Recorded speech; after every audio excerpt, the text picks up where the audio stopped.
আগের দিন তোমাদের সাথে শেয়ার করেছিলাম এদেশে বাচ্চাদের চিকিৎসা ব্যবস্থা।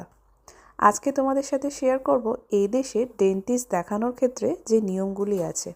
2026 সালের এপ্রিল থেকে ইংল্যান্ডে এর চার্জ কিছুটা চেঞ্জ করা হয়েছে।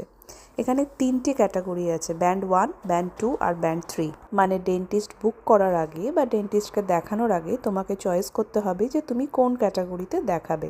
ব্যান্ড 1 হচ্ছে সাধারণ চেক আপ বা দাঁতের এক্স-রে বা দাঁত পরিষ্কার করার জন্য।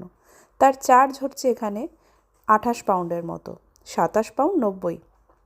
ব্যান্ড 2 হচ্ছে যদি দাঁতের ফিলিং বা রুট ক্যানেল করার প্রয়োজন হয় বা দাঁত তোলার প্রয়োজন হয়, সেক্ষেত্রে এই চার্জ হয়ে দাঁড়ায় হচ্ছে 76 পাউন্ডের কাছাকাছি।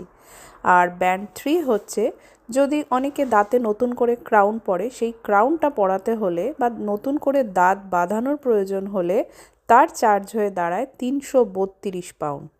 এই দেশে যদি কেউ প্রেগনেন্ট হয়ে থাকে বা যদি কারোর বাচ্চার বয়স 18 বছরের কম হয়, তবেই কিছু নির্দিষ্ট বেনিফিট এদেশে পাওয়া যায়। বেসিক্যালি এদেশের চিকিৎসা ব্যবস্থা পুরোপুরি ডিপেন্ড করে হচ্ছে এদেশে কে কীরকমভাবে থাকে, মানে রেসিডেন্সিয়াল পারমিটের ওপরে ডিপেন্ড করে। তুমি ফ্রিতে ট্রিটমেন্ট পাবে কি না তা পুরোপুরি ডিপেন্ড করে তুমি এখানে কীরকমভাবে থাকছো। যেমন যারা এদেশের অর্ডিনারি রেসিডেন্ট বা স্থায়ী বাসিন্দা, তারা স্থায়ীভাবে বা বৈধভাবে বসবাস করছে, এক্ষেত্রে তারা কিন্তু পুরোপুরি NHS এর ফ্রি ট্রিটমেন্ট পাবে। নেক্সট হচ্ছে IHS পেয়ার।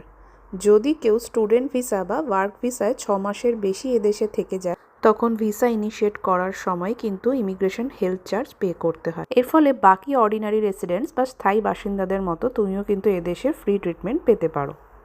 এই